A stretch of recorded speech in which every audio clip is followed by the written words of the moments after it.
Donald Trump was interviewed on 60 Minutes, and it was an absolute disaster. This is why interviews for Trump in this format are a really bad idea. Trump brought printouts to his 60 Minutes interview with a list of wars that he ended. You've got to see this. President. So why won't Putin end this war? But Nora, that was Joe Biden's war, not my war. I inherited that stupid war. As the bloodiest land war in Europe since World War II continues. But just a little list of look at this. Wars. President Trump wanted to make sure we saw the list of 8 international conflicts he says he's been able to end. Now, if you look at this list, there are some real questions about this entire thing. You know, Trump includes Kosovo and Serbia. Who was president when Serb forces left Kosovo in 1999? Trump lists Egypt and Ethiopia. When was the last shot fired there? What about, he lists, it's just Pakistan and India. Why does India say there was no American involvement whatsoever there? This is a ridiculous list. Since returning to office. And you have branded yourself the peace president. Well, I think I did pretty good. I solved, those are 8 of the 9 wars I solved. You know how I solved them? I said, in many cases, in 60%, I said, if you don't stop fighting, I'm putting tariffs on both of your countries and you're not going to be able to do business with the United States. Why isn't that working with Putin? It is not lost on me that Trump's eyes are almost completely swollen shut. Again, it's just not part of this interview. Trump pulling papers out. That's how you know it's not going well. This was an incredible moment. Norah O'Donnell asks Trump, why'd you pardon Changpeng Zhao? Trump goes, I have no idea who you're talking about. She fills in some details. Trump goes, I don't know a thing about what you're talking about. This is what Trump said Biden was doing. Trump said Biden was issuing pardons without knowing what was going on because someone stuck a paper in front of him. Trump is admitting that's what he is doing. This year, the president has pardoned or shortened the sentences of more than 1,600 people. The latest pardon was for a cryptocurrency tycoon who is known as CZ.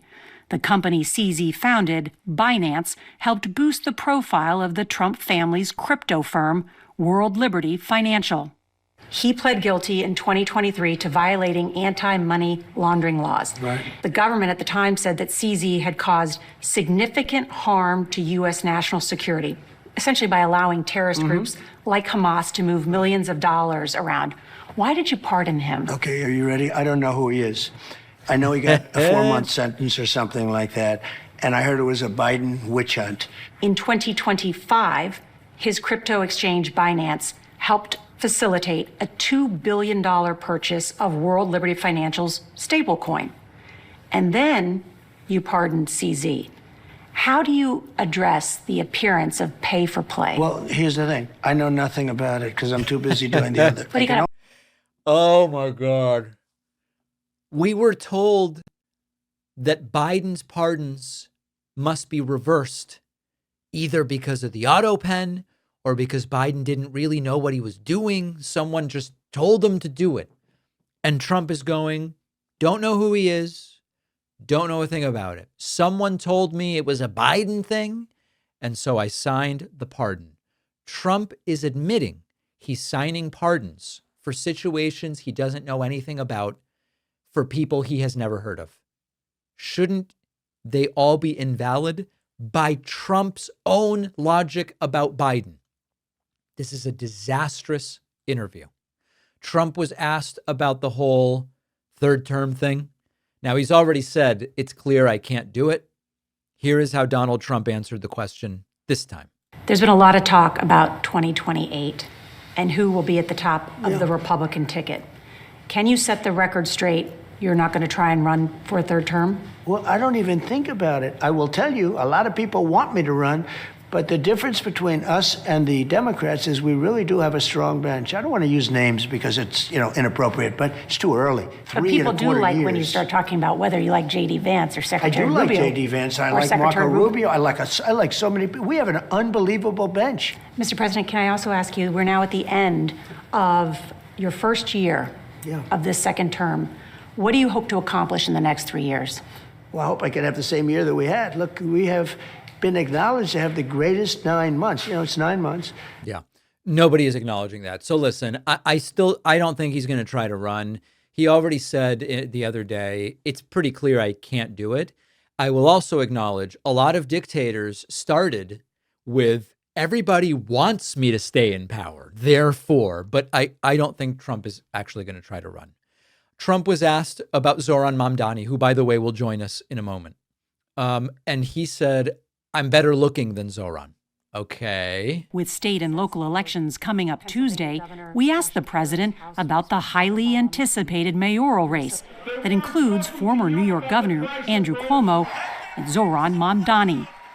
Zoran Mamdani, 34-year-old Democratic socialist. He's the front communist, not socialist, communist. He's far worse than a socialist. Some people have compared him to a left-wing version of you, charismatic, breaking the old rules. What do you think about that? Well, I think I'm a much better looking person than him, right? With state and local elections coming up. Oh, boy. This is, we're going to talk to Zoran about Trump sending federal troops to New York if Zoran ends up winning. But much like with Obama, I think part of the problem Trump has with Zoran is he recognizes that Zoran is more articulate and better looking. I mean, it's a crazy thing, but I think that's Trump is always talking about his greatest insecurities. Trump was asked about the deportation, not of violent criminals, but of landscapers and nannies. And here is how he answered that question. More recently, Americans have been watching videos of ICE tackling a young mother, tear gas being used in a Chicago residential neighborhood, and the smashing of car windows. Have some of these raids gone too far? No, I think they haven't gone far enough because we've been held back by the judges, by the liberal judges that were put in by Biden and by Obama. We haven't gone far enough. Okay with those tactics? Yeah, because you have to get the people out. You have to look at the people. Many of them are murderers. Many of them are people that were thrown out of their countries because they were, criminals. Well, you promised in your campaign that you were going to deport the worst of the worst. Violent criminals, we're doing that. Rapists. Well, that's what we're doing. But a lot of the people that your administration has arrested and deported aren't violent criminals. Landscapers, nannies, construction workers, landscapers farm who are workers. criminals. Yeah. No, look. The family of U.S. service. Landscapers who are criminals, Trump says. Except that's not true. In a lot of cases, it turns out the number of criminal illegals, to use Trump's term, is a lot smaller than we were led to believe. And it's important. This is not a matter of opinion. This is a matter of the law. Immigration infractions are civil infractions. Obviously, if you're here undocumented and you commit a violent crime, that's a new crime and it's against the law, no matter your legal status. But just being here undocumented, it's not allowed. I'm not denying that. But it is a civil infraction at the end of the day. Is Trump planning some kind of regime change in Venezuela? I don't know, but he does say that Maduro's days are numbered. Are Maduro's days as president numbered? I would say, yeah. I think so, yeah. And this issue of potential land strikes in Venezuela, is that true? I don't tell you that. I mean, I'm not saying it's true or untrue, but I wouldn't. Why would I we wouldn't do be it? inclined to say that I would do that, but because I don't talk to a reporter about whether or not I'm going to strike. Right. But certainly he would be willing to do it. Now, one of the things that is maybe the biggest piece of news from this interview is that I've only been able to show you clips from what aired. But there was much more to this interview that was cut, and we have to talk about that. Every time you Google your name, you will probably find dozens of sites that expose your personal information. This can include phone number, home address, family details. It's just sitting there waiting to be scraped or abused. Incogni is a privacy service. They go after these sites on your behalf. They contact the data brokers. They demand your data be removed, which the brokers are legally required to do. Incogni will automatically remove your information from hundreds of the biggest and most notorious data broker sites, but you're not just limited to those. You can use Incogni's custom removal if you find your info on a website outside of Incogni's default list. The team at Incogni will work to get that information removed. This is how you protect yourself and your family from identity theft, financial scams, harassment, even AI-powered profiling by ad companies. And Incogni's data removal process is the only one verified independently by Deloitte. This gives them a unique level of credibility. Try Incogni risk-free and get 60% off when you go to incogni.com/Pakman and use the code Pakman. The link is in the description.